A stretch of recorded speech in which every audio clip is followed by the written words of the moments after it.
What's going on, everybody? Happy Thursday. This morning, we're going to be trading live gold futures. Back for another Thursday post FOMC. Gold's been bearish, bearish. First time we can really say gold's been, oh, I wouldn't say consistently because gold is, of course, all time bullish, but over the last couple of days, been seeing some downturn, right? Ate me up a little bit one of these days yesterday. Took a gamble on FOMC. I was wrong. So I'll kind of talk through that a little bit. But yeah, we'll look to execute some live positions here on gold. And of course, excuse me, throughout the process, I will do my very best to articulate what it is I'm thinking, what it is I'm doing, and hopefully it can be a good learning and engaging learning experience for us all. Let me expand my screen. So look at this, adios mio. So this is what we're looking at with gold right now. This is the hour. Dude, when was the last time you seen the gold chart look like this on a higher time frame? See what that 4 hour looks like. Same. Really since excuse me, since March 2nd. So for over the last 2 weeks, it's definitely been corroborated by some bullish movement from the dollar. But we of course at the beginning of our little process and check out some macros. Let's see. Yes. Okay. Today's Thursday. Not much really going on today. Unemployment claims released promising about 35 minutes ago. Philly Fed Manufacturing Index. This one always kind of slips my mind. This measures level of a diffusion index based on surveyed manufacturers in Philadelphia.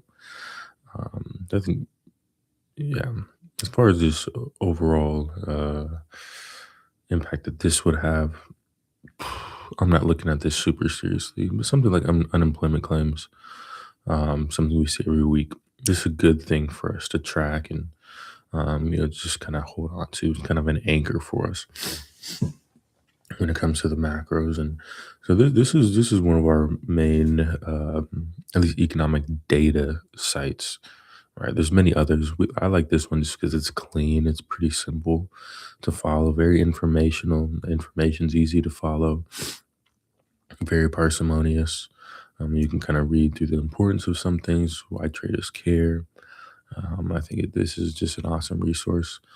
So this and then ChatGPT. ChatGPT is kind of the interpreter of what's going on of the macroeconomic landscape. We'll certainly surf over that way here in a sec. Let's see what the risk sentiment looks like, and I'll just open up a new tab. Excuse me, my nose this morning, not my friend.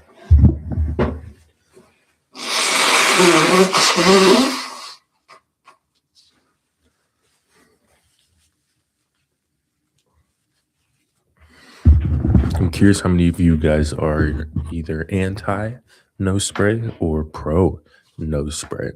It's a big debate in my friend group. Actually, I want to say big debate. People are addicted to that damn stuff. I have a thing of nose spray, but I feel like it makes me feel weird. I don't know why. It sounds like the Fries brand or something like that. But okay, gold. Wow, look at this. Yeah, we haven't seen this in a while. Heavy risk off on the overall broader market. Gold pretty freaking heavy risk on. And so you look at this climate and correlate that to this chart, right? Just continue to stack informational reps for our brain, right? Gold's risk on. If gold's risk on, we'll see gold moving downwards. Typically, when the gold is risk off, we'll see gold skyrocketing, going up. Not necessarily skyrocketing, just going up. So cool. So we looked at the macroeconomic data for the day. We have now looked at the risk sentiment for right now. Now it's time to go to our interpreter and get it fresh. Okay. Let's see what beauty of a prompt I can do. And I'm doing this. We have a Notebook LM, and actually, I want to see if I can actually get into that right now and show you guys that.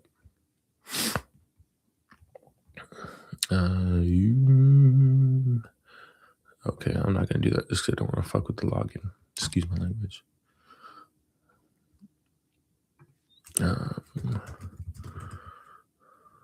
Give me the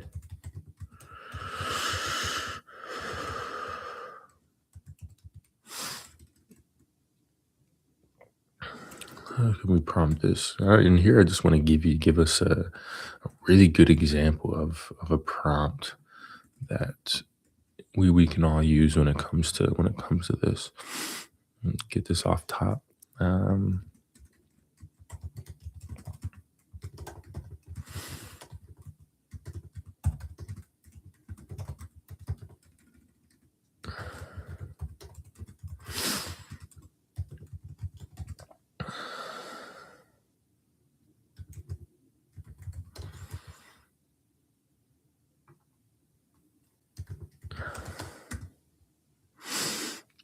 Providing with the most up-to-date and accurate current. Well, I guess up-to-date means current, right? You don't need to be redundant. Economic information with respect to the gold market. Yeah, we'll keep it simple. Keep it simple, stupid. I know you've heard that one before. So yeah, like I said, so we'll look at the economic data. We'll look at the economic data. We'll look at the risk sentiment. Then we'll go to our interpreter, right? We can really make this an easy process, right? Getting an understanding and really a high level understanding of the macros through these three resources is easy, tangible, attainable. So let's see what we got here. Here's a high conviction, up-to-date macro briefing on gold, refined with accuracy, clarity, and usefulness for both your own trading and boom distribution. Remind me after we go through this to ask it what its current bias is. I'm always curious of what that is. Gold is trading in a structural uptrend, but short-term price action is being driven by interest rate expectations, US dollar strength, and geopolitical shocks. Market is currently caught between two dominant forces. Short-term bearish pressure, rising U.S. Treasury yields, stronger U.S. dollar. Talked about that a little bit a second ago. Delayed Fed rate cuts. So yesterday was FOMC. Yesterday was a potential day for the Fed to cut rates, but it was no surprise that they didn't cut rates. Bullish structure, and for all the reasons, gold is all-time bullish. Right? Central bank accumulation, geopolitical instability, inflation risk, long-term currency debasement. Right, all things we should be familiar with.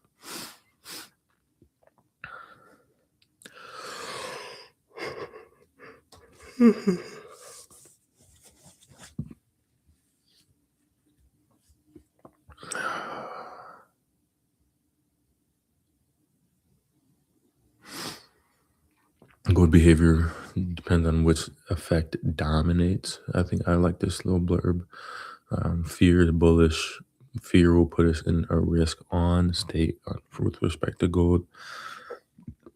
Like I said, risk on with respect to gold. We're going to see gold moving upwards. Excuse me. If we see yields moving up, dollar moving up, we'll see bearish movement on gold.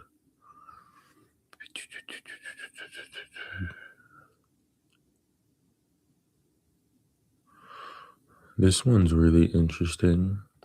Central banks are consistently accumulating gold reserve, and I forget the number, but I think it's like some 700 tons have been added to central bank reserves across the world. Maybe that could be just the U.S., but central banks are holding on banks and governments are um, acquiring a lot of physical gold.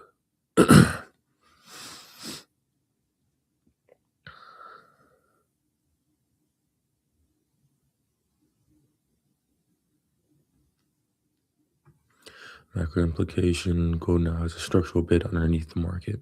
This is why dips currently dipping are being bought more aggressively than in prior cycles.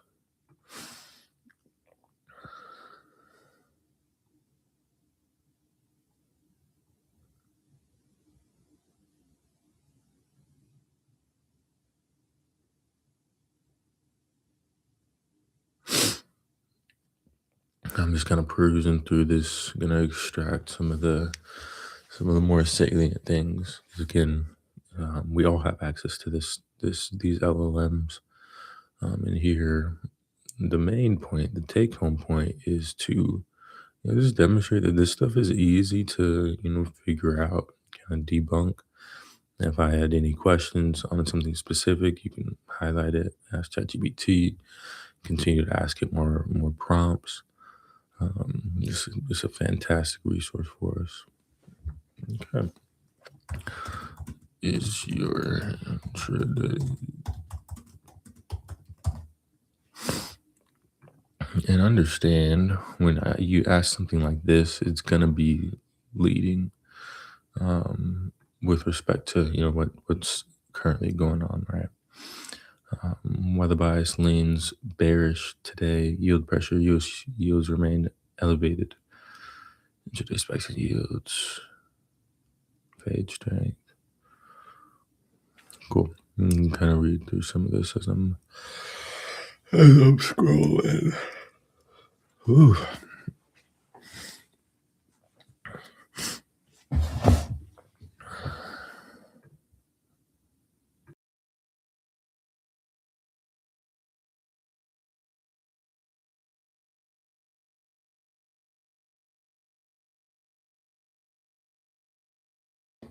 Alrighty. Yeah, not a big rah morning for me. A little sleepy. Getting towards the end of the week. A lot of work to always get done. So we're gonna get through this together, right? We're gonna execute some high level positions and hopefully stack our accounts a little bit. All right, that wouldn't be too bad. All right, so we went over again, same process every week. All right, it's almost redundant. Um, Economic data, risk sentiment, macro. Economic data is part of the macro, of course, but we go to our interpreter, help us out a little bit, make it easy on ourselves. Okay, so before I mark up some things for us, I'm gonna use the restroom. And we'll hunker down for the next 45 minutes, and yeah, I'll be right back.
And so one thing we hold on to just when it comes to this,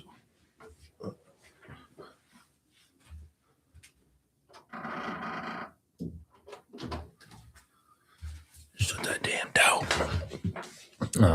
But so one thing we hold on to, on an intraday level, I'm not gonna execute trades that are against the fundamentals, right? When you think about, you know, the next trade could be the biggest trade of your life, and furthermore, thinking in probabilities is probabilistically thinking. Um, our successful opportunities will lie much more abundantly in line with the fundamentals, right? So of course I could potentially take a sell here. Relativity's maxed out, losing seller's volume. Could capitalize on some slight bullish movement here, but I want to refrain from that.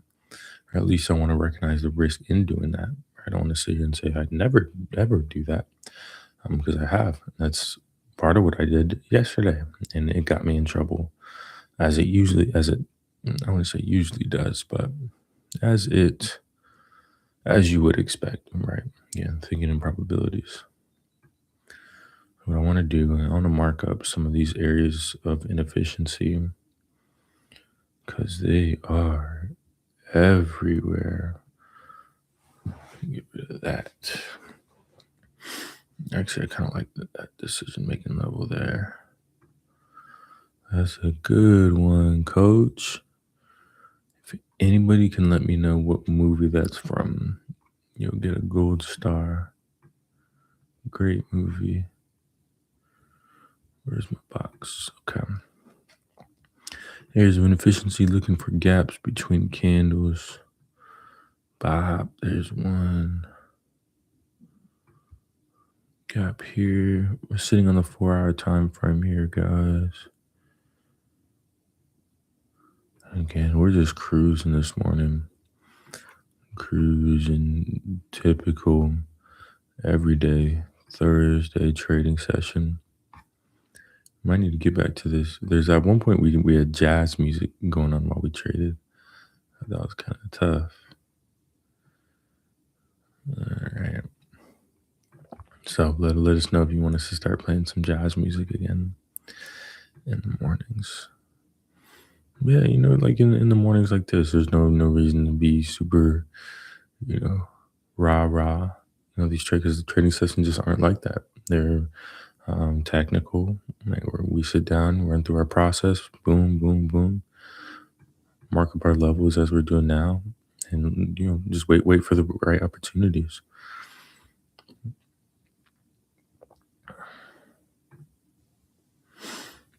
Mhm, mhm, mhm.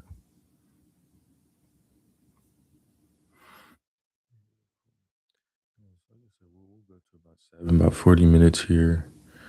And yeah, if opportunity presents itself, we're all over it.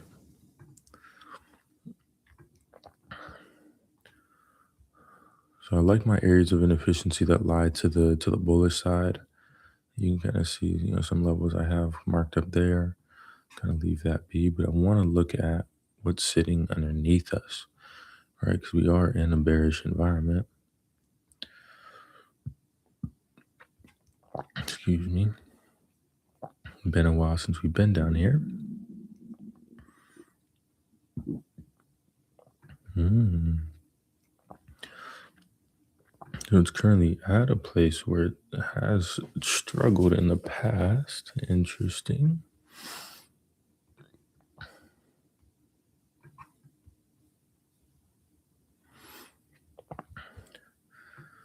Oh, I like this. This is informational right here. Very interesting. So gold definitely struggles in the area price is currently at. You guys see that? This dotted black line is where price currently is. And now I'm at in December 2025. See price struggling, then you get a ton of bearish movement through the months.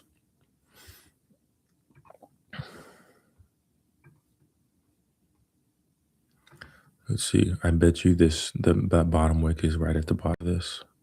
Ooh, it's not. It's close to it's in there. And so I recognize this orange box is we have liquidity sitting there, and this is a what I would deem even as a no trade zone. Right, so I don't want to see price kind of move below this area or reject this area and get out.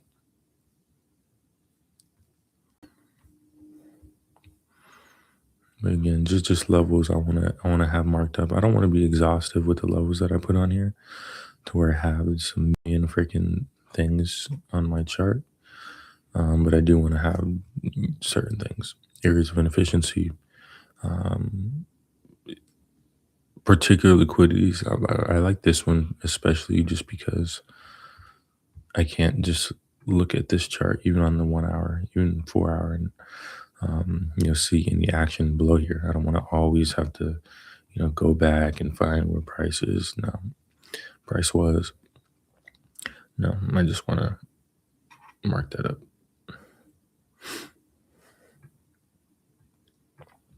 So I'm looking for here is an influx of sellers volumes. I want to see dark red on our MACD.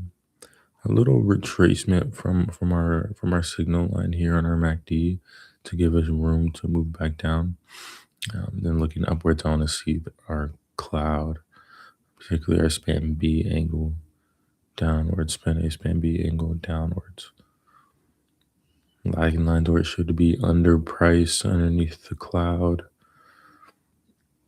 You'll notice this bearish environment, price below our conversion line. All right.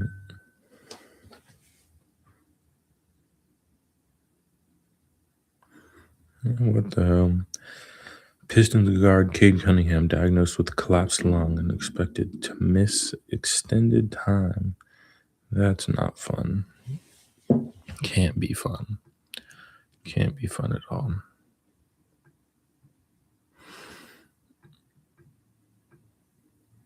But it can happen very easily though.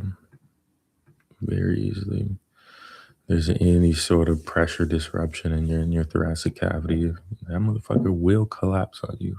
It's very, very sensitive to intrapleural pressure, which is essentially just the pressure around your lungs. Don't let me nerd out on you.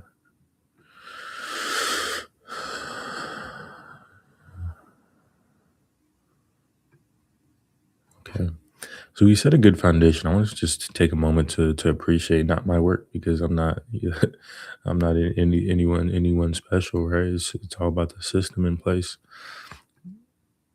Pop, 1, 2, 3, chart, markup, bam. Okay, we're ready to go. Ready to execute high probability decisions. You think throughout the trading session. Okay, what's the intraday bias? Okay, intraday bias is bearish. Okay, so probabilities of losing are higher if I take buys, right? I don't want to say, well, not take buys, never take buys. I won't say that, right? Because it just puts us in a box.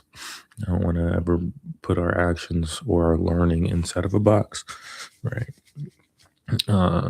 If you, yeah, I don't want to put us into a box. But for me, for us, trading against the fundamentals on an intraday basis, you'll just lose more. So it may seem simple, may seem silly, but an action that will cause us to lose more, just cut out the action, right? There will always be an abundance of opportunities, right? Always be an abundance of opportunities. So there's no need to, jump on every single one, right? Just stick to the high probability ones, and then go from there. Let's see if price takes out this little 5-minute inefficiency. What do you guys think?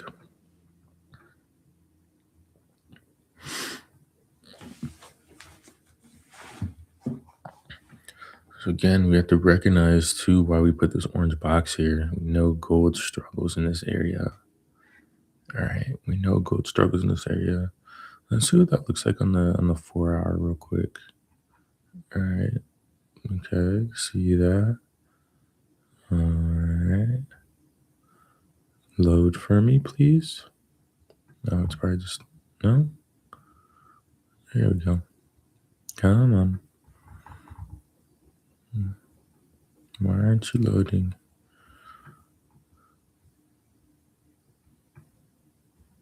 Anyway, we get the gist of it. All right, come back down.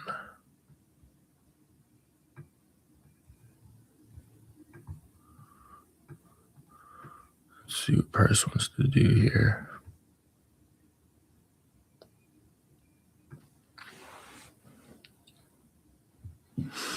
So if price takes out this area of inefficiency, I want to sell off that. We'll inverse fair value gap.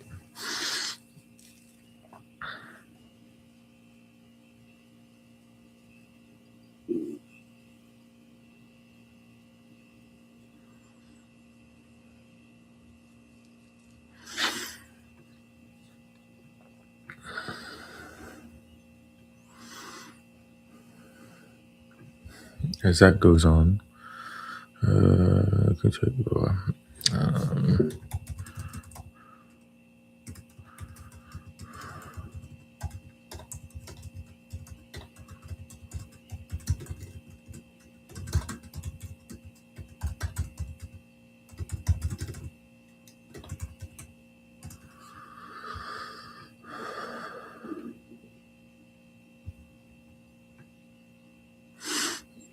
okay, so yesterday was FOMC.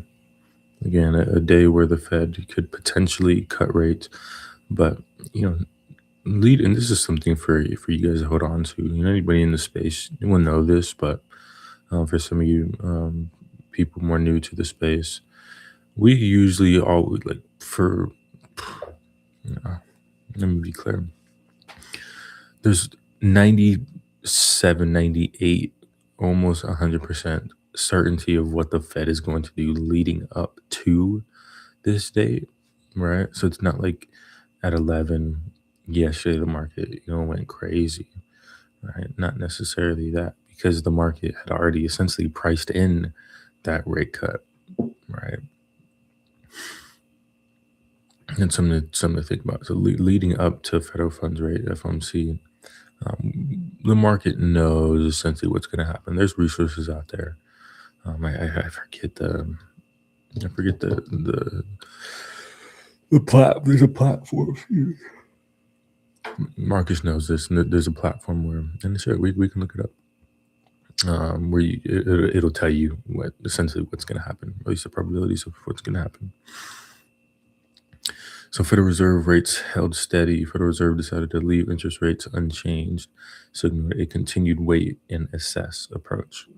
All right. Why wait and assess? In my head, we're going to wait and assess to see what the freak happens with, all this Iran stuff. The market has certainly been impacted, and particularly oil, gas prices. That's always a big thing, right?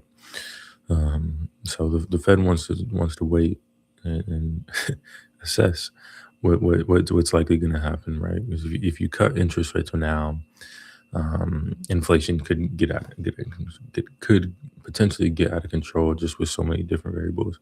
Inflation risk is not fully under control, right? Be one thing if inflation was fully under control, but the new risks, such as the wars, such as the closing of the Strait of Hormuz, puts inflation at a higher risk. Key factors driving the decision. And inflation is still sticky. And it speaks back up to this point up here. Inflation is not falling fast enough towards target 2%. The Fed has a 2% inflation target rate, right? I think many people think we want 0% inflation, but that's not good either. That means we're not growing.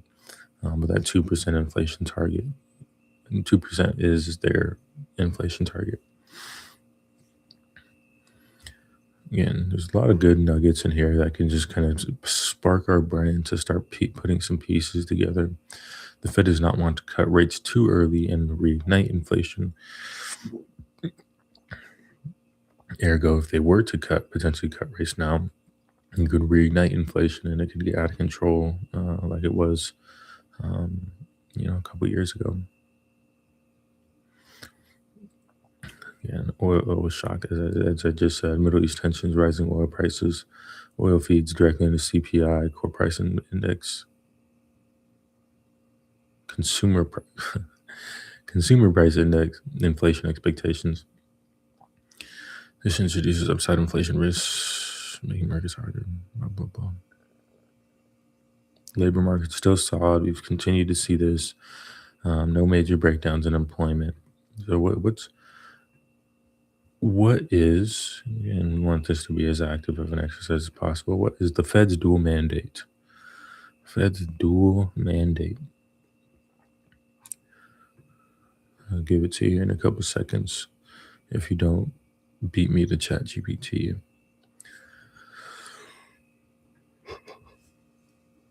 And the Fed dual mandate is maximum employment, stable prices. That is the job the Fed has laid out for itself, the function of the Fed.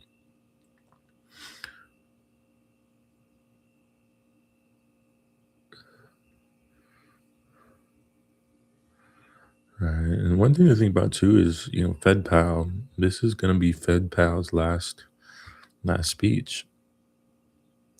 Deliver brief remarks in a pre-recorded video. Oh, interesting.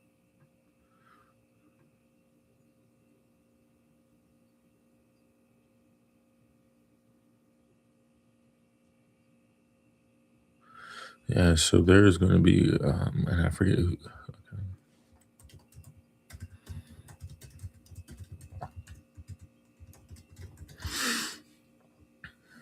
Because Mr. Powell's time is up.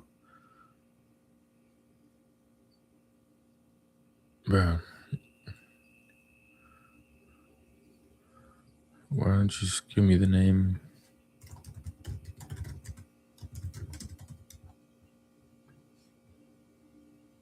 Kevin Warsh.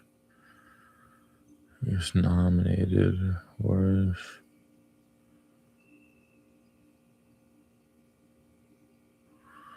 Okay, so that's who's been nominated by the administration. That's just always a sticky thing, right? Because you do want, you think of like the separation of church and state type of deal. You want the Fed to be, separate, if you will, from the government, right? You want the Fed to be functioning independently, but with the government, right? Um, okay, so Kevin Warsh, potential victim of that Fed chair. Okay. The Fed chair will be nominated by the president. So Kevin Warsh, as we saw, is nominated by the president. Oops. Sorry. And it'll be confirmed by the Senate.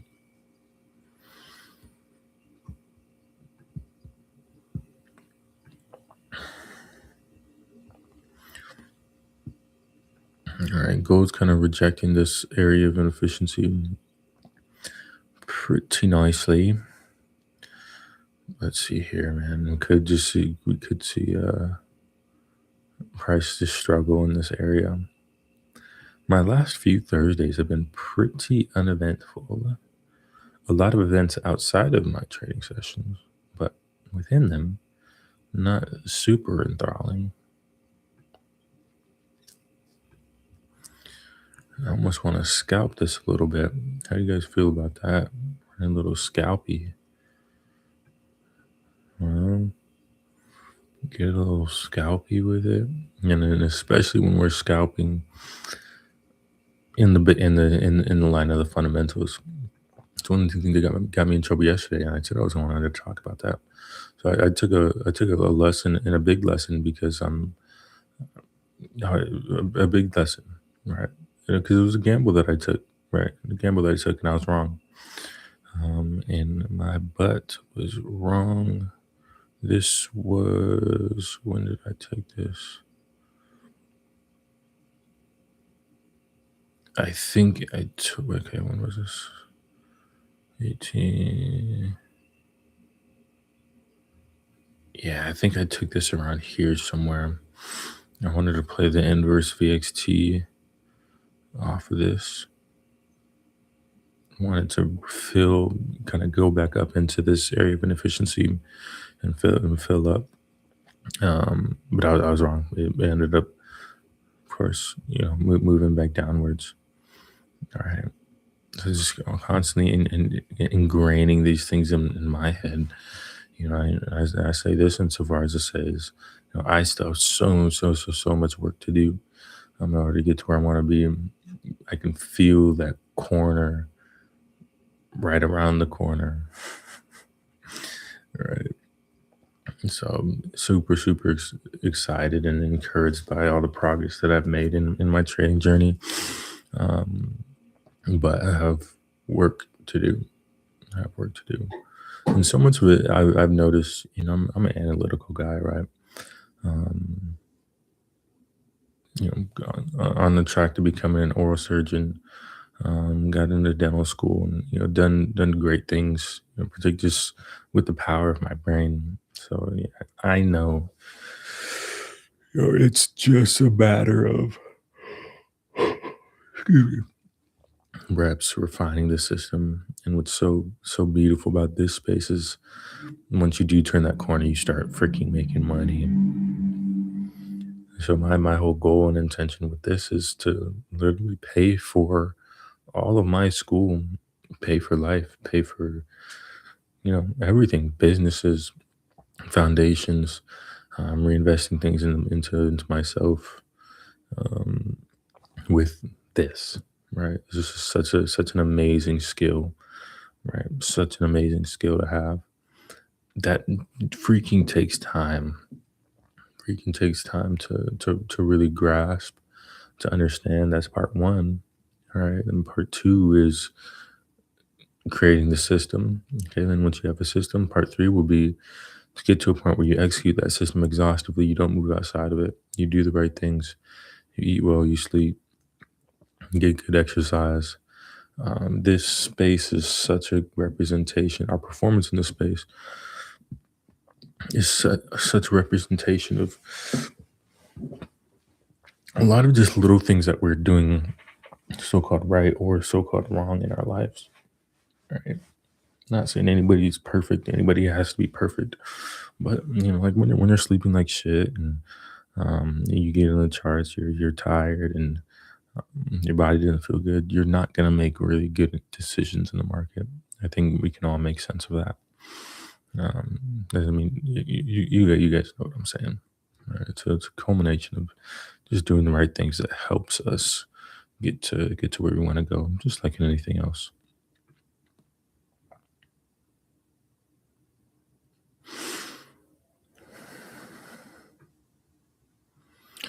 I'm thinking about doing a coffee shop play. If anybody has any coffee shop recommendations to study in the East Valley of Phoenix, let me know. Not the main ones, guys. Please, I like to find the little ones.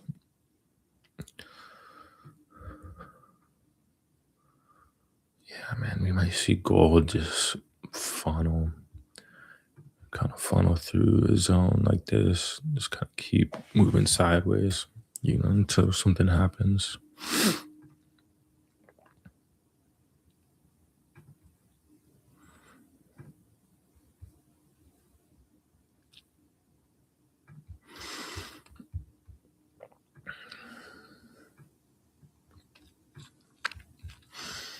Let's have some fun with chat. All right. Okay.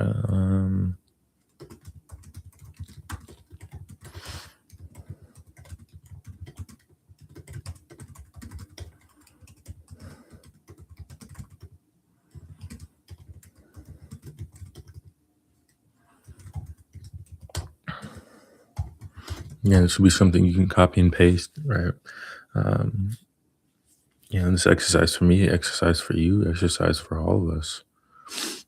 Using our tools to just further investigate whatever that is.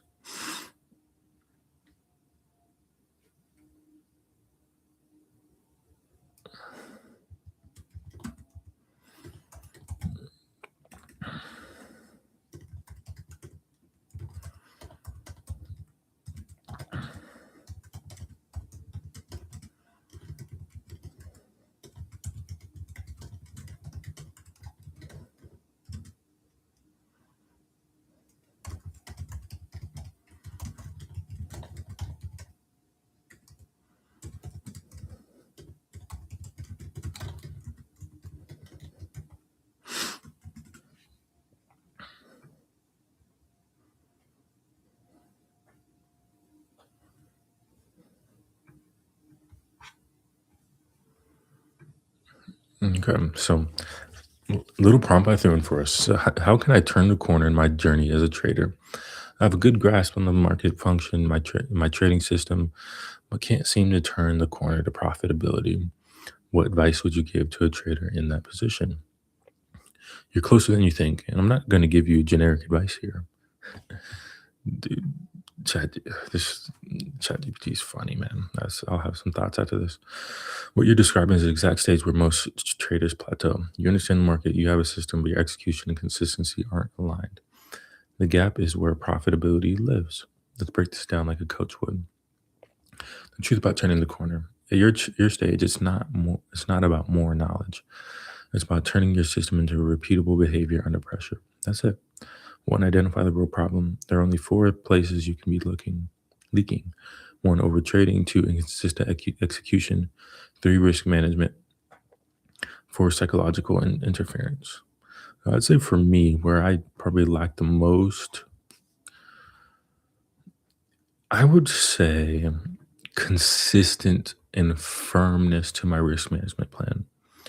Right. There's some work I need to do now just in rewriting out my trade plan and my criteria for every single play that I will want to make.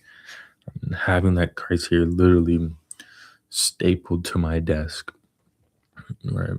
Because there'll be times like yesterday I over leveraged early. I wanted to kind of scalp the position. Um, at the time, felt confident in the execution that I was going to be a winner, and it wasn't. Right, but I over leveraged early. And what do I tell myself? Don't over leverage early. All right, but I gave myself the out with, okay, I'm going to kind of scalp this. But then as that trade played out, I treated that scalp like a regular trade, and my leverage was just way too high.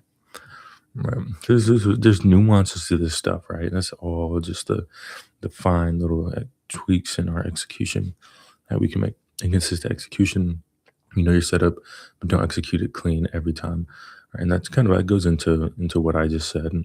As far as I want to have like literally, say I have three different plays, bop, bop, bop, criteria, boom, boom, boom, boom, boom, boom, boom, boom, boom, boom, boom, boom, and not to go outside of that. Because I think right now I've kind of been operating in a space where it's just kind of floating in my head. Like I have a really good idea, don't get me wrong, but not as sharp as I want it. Kind of move past the over trading. Psychologically speaking, you know, I feel great there. I feel great there. Okay, let's keep moving on. You don't have 10 problems. You have one or two core leaks. For me, your job is to find them and eliminate them ruthlessly. It says to shift your identity. This is big. Right now, you're likely thinking like, I need to make money. You need to shift to I execute my edge with discipline. This is something I can definitely get better with. And this goes into what I was saying, just about the having the edge just clearly defined. Like I said, I have a really good idea, and have a ton of stuff in the back end with that information. Just want to have it as salient as possible. What this matters, profitability is a byproduct of process, consistency, not effort. Define your edge in one system in one sentence. Sorry, words are tough this morning. If you can't say this clearly, you're not ready yet. For example, I trade New York session pullbacks and a macro line trend after liquidity sweeps. If your edge is vague, your execution is inconsistent. And I would say my interpretation of my edge is vague right now, and I need to get that sharper. Right, but notice this exercise, guys. Like this is, I'm live on YouTube, but I'm not here presenting as somebody who knows it all, somebody who has completely turned that corner into the space of profitability. I haven't yet. Um, and so again, I think this is just such an awesome exercise, and us doing this together, and us, figuring this out together. So I've been in the space 3 years, and over those 3 years, there was a handful of pockets of months where I didn't trade. Come back to it. Not that I didn't want to trade, either money wise couldn't make it work, or um, yeah, there's a million reasons why. I could think back, but um, yeah, I think that's a part of it for me too. Just kind of being really consistent over months of time. Right? I think that's kind of where I faltered as well. Like I have 2-3 months where I'll trade. Okay, then I won't trade for a month.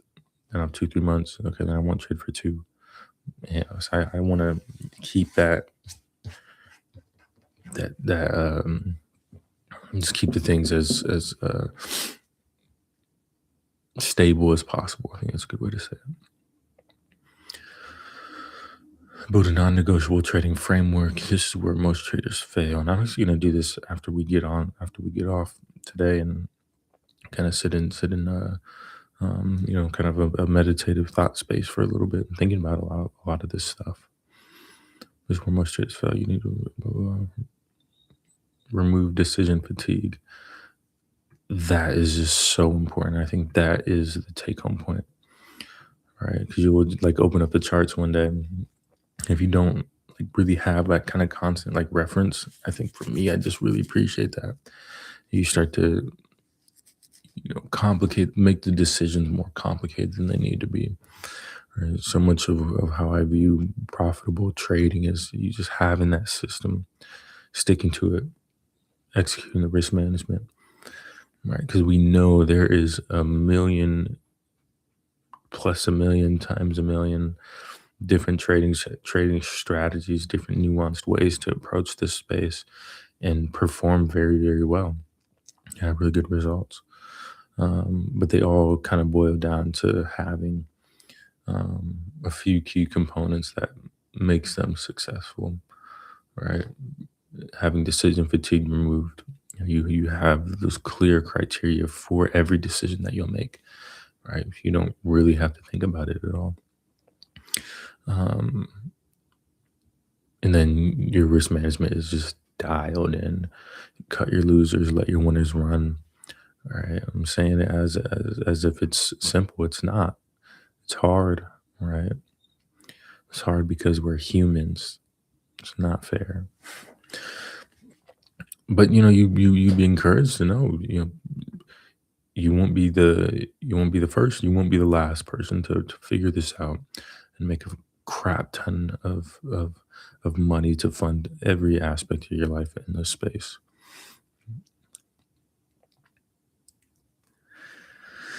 Before you trade, ask, is this my exact setup? Is this aligned with higher time frame / macro bias? Is risk defined and acceptable? If any answer is no, no trade.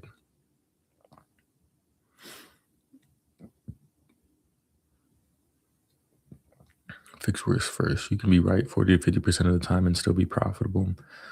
100%. 100%.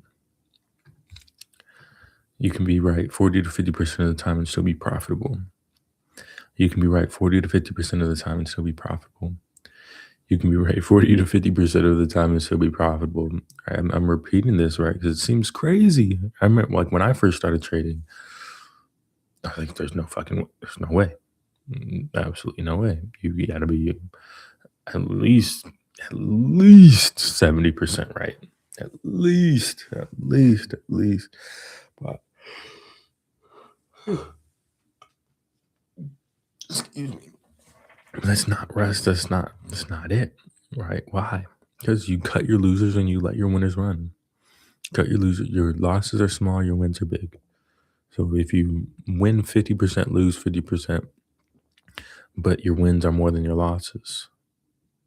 Simple math, right?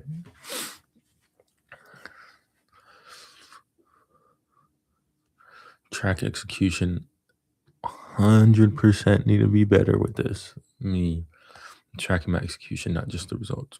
It's like in the results, because I've given myself the out of, okay, I have all my trade data, in my top step. Like I don't need to, all my executions are in there. But just having a little bit more context around that is important. And it could be literally just this. I might play with that. And just having one thing there. The one thing I haven't that's kind of deterred me from that is from the trade log, trade journal, is feeling like I have to just put so much in there. And so if I take, 3, 4, 5 trades, I'm just like, okay, I gotta steady, I gotta do this, I gotta do this, that. Um, yeah, don't feel like doing it. I don't feel like I have the time to do it. And just making things simple. Look at that fill of inefficiency there. I want to sell off this low key.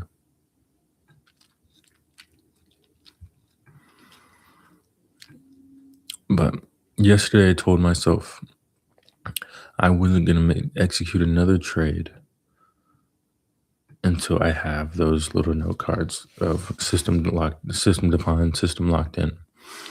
Um, yeah, go from there. This not too concerned about taking buys here. This kind of goes into the earlier point of not trading against the intraday fundamentals, right? In hindsight, you could think, yeah, they just fucking sell off this. It's gonna go up. Cool, yeah, in this case, yeah. But leading up to this, what if it kept going down? Then what? Then you're the idiot, right? 'Cause just think how we frame and we process this stuff, right? It's so much just about the execution in the system, cutting your losses, letting your winners run. I think if I can put profitable trading into a nutshell, that's what it is.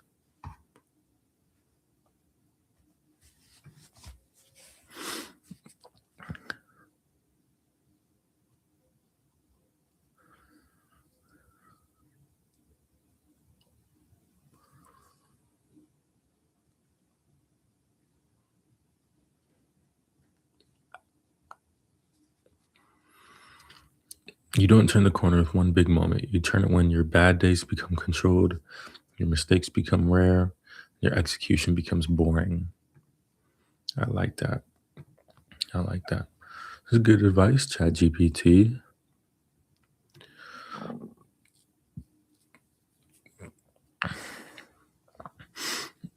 Practical reset plan. Do this. Don't tell me what to do. Rules. Only trade one setup, one session, max 2 trades per day, fixed risk per trade. Something I'm thinking about. Goal. Prove you can execute consistently, not make money. And I think this is the final reframing I need to make. The final reframing I need to make. Because I know I'm in this space to make money. We all know we're in this space to make money. Um, but I also know that so much of this is just about consistency of the execution. I'm kind of floating on the continuum, probably right in the middle. Right, I think any new trader, first couple of years, really where I'm at now. Okay, you want to make money. You're kind of focused on, and you just see that light at the end of the tunnel, that gold pot. You're like, okay, I want to get there. want to get there so bad. I know I've been putting in the work. I know I've been putting in the time, but you gotta just continue to slide down that continuum and get to the point where, okay, am I executing the system consistently? Right, the entire system. Going from there. All right, well, this is perfect for final truth.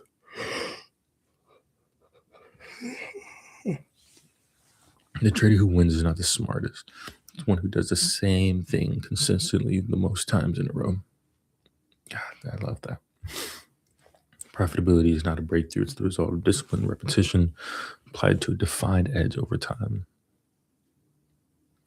Profitability is not a breakthrough. It's the result of disciplined repetition applied to a defined edge over time. That's fire. I like that. I like it. I like it. I like it.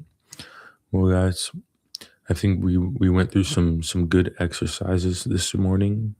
Um, Again, kind of, you know, anticipated price to be doing some of this, kind of project off this strong area, um, as it had, or just kind of float and flutter, in this along this kind of just move sideways. Watch price move sideways. So we'll kind of see where we go from here. I like the retracement that we're getting on our MACD. Right. Look at how gnarly this bearish movement was.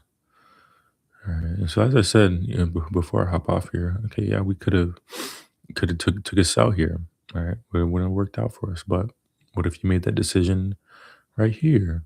Would have worked out for you. What if you made that decision right here? Would have worked out for you. All right. We just had to just consistently execute the system. Consistently execute the system. And as excuse me, as ChatGPT says, profitability is not a breakthrough. It's the result of disciplined repetition applied to a defined edge over time. So, ladies and gentlemen, that's going to be my time for this morning. Appreciate you guys hopping on. Appreciate anybody who will go back and watch the recording.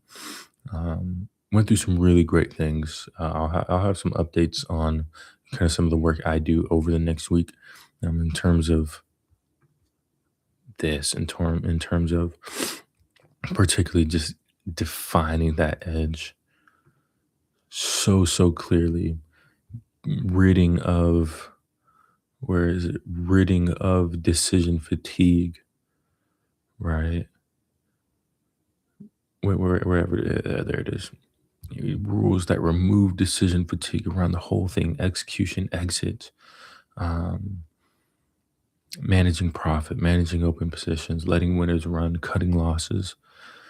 I feel like I have my edge clearly defined, but it's all those other little things around it that I need to make just so much sharper.